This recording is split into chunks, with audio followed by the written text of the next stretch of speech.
Republican debate. He's the odd man out on many of the issues.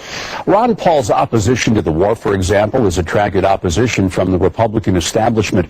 But millions of Americans like what they're hearing from Paul, not only about Iraq, but about domestic spending and foreign policy.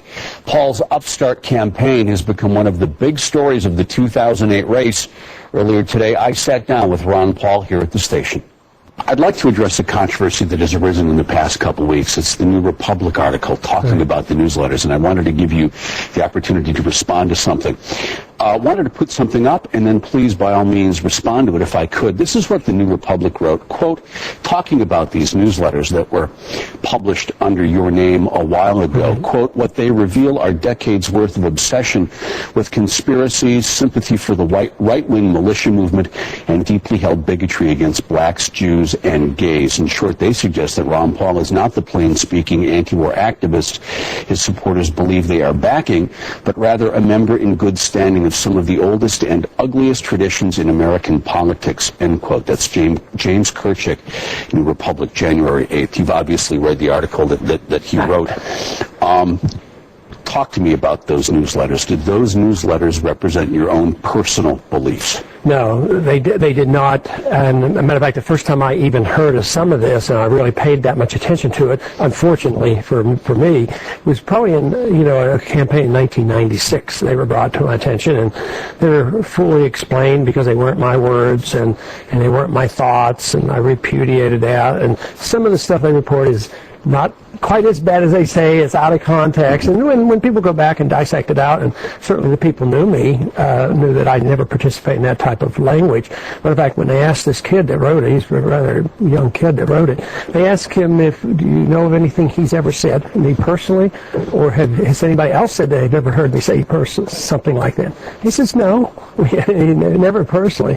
So it's something, it's politically driven, which everybody knows that, but it's also, to paint me in a certain light, which is just not true. Well, I think I heard you say, these were newsletters that were published under your name. Right. I thought I heard you say that you were taking responsibility for not knowing what was being published. Yeah, I think initially, I was, willing, and I still think, the fact it was my name, but owning the letter and being a publisher is not exactly like you're doing the daily editing, which I never did.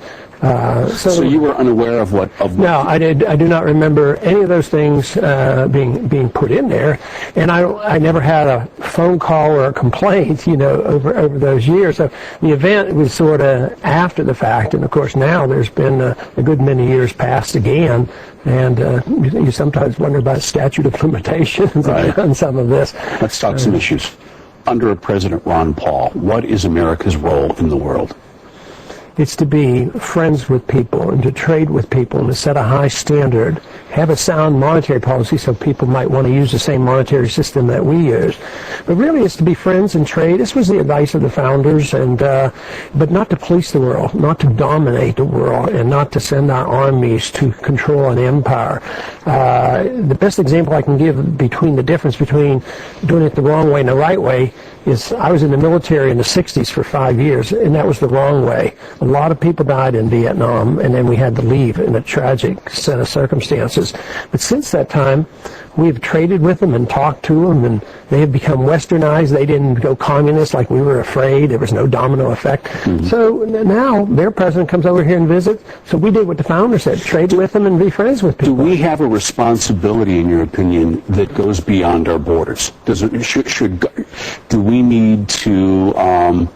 are there actions we would need to police beyond our borders, do you think? Probably not unless it's in our national security interest, because we don't have that particular authority in the Constitution that we should be engaged in other people's affairs. But we get engaged too often in the internal affairs. Like in Vietnam, it was getting rid of DM. In Iran, we got rid of Mossadegh and put in the Shah, and on and on. We used to support Saddam Hussein. We used to support Osama bin Laden. And we just gave $10 billion to Musharraf, and he's not such a nice guy. And then we claim that we're spreading democracy. So it's the inconsistency and the irrationality of our foreign policy and its contribution to our bankruptcy, which is so destructive disturbing to me. So we have to get our financial house in order. I know that one of the things that you do favor is, I believe, bringing troops back, our troops overseas back here. Let me ask you about that. I mean, aren't there situations abroad where we do need to leave troops over there? I mean, Korea, for example. I mean, do you think we could bring troops back home from Korea? Sure. I mean, they went there when I was in high school. That was a while ago. What are they doing there? I mean, they're stopping North Korea from going south. Yeah, that's the theory. But we left Vietnam, and it's a unified country. We've been there, and we sort of tell South Vietnam what they can do and can't do. They want friendlier relationships with the communists of the North. I think the more relationships you have, the more they will emulate the Western-style democracy. That's what happened in Vietnam once they did it voluntarily. That's why I advise the same thing with Cuba. You know, Canadians can go down to Cuba and visit and vacation and buy stuff from Cuba, but we're not. I think if we had been doing this with Cuba, Castro would have been undermined a long time ago. So no, we don't have the money to support these troops. We borrow it from people like China, places like China, and if we had these troops back home, maybe that money would be spent here because we need a boost to our economy. On 9/11, Seoul, Korea was better protected than Washington, D.C. because of this foreign policy that is deeply flawed. Well, let's talk about some foreign policy things. Obviously, you've been a very strong critic of the war in Iraq. But let me ask you this. I mean, are there circumstances where American troops are needed in the Middle East right now, do you think? Not really. I think our troops get us into trouble, and we interfere with a balance of power in the region. No troops to safeguard, for example, the flow of oil or that type of thing? It's sort of mercantilistic, you know, that you have to, control your natural resources. That's what the old empires did, and that's why England and France and Germany all went to Africa and controlled natural resources. But I don't think you need to do that. I mean, Japan doesn't have a policy of going out and securing oil. We do it through force.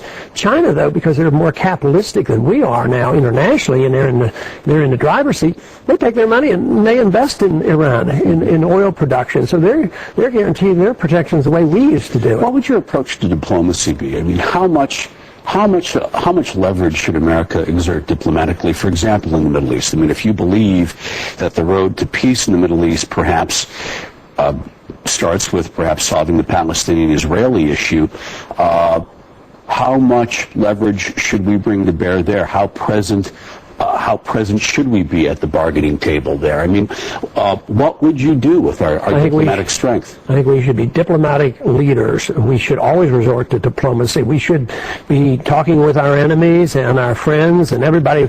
We had relationships even with the Soviets, at the height of the Cuban crisis. We talked to them. There was a diplomatic exchange. So, yes, you want to do it, but you don't want to. We have two types of diplomacy. One is force. You do it our way, you're going to get bombed. Or if you do it our way, we'll send you money. This is sort of what we did in Pakistan. Musharraf said, okay, you do what we say and we're going to give you $10 billion. But here he's a military dictatorship. Now we're removing our support from him. We tried to get Bhutto in power and that didn't work. So I think those are terrible options. I think the other option is talking to people, trading with people, being friendly with people, and being available for true diplomacy and helping to bring people together, but not threatening them in any way. What do you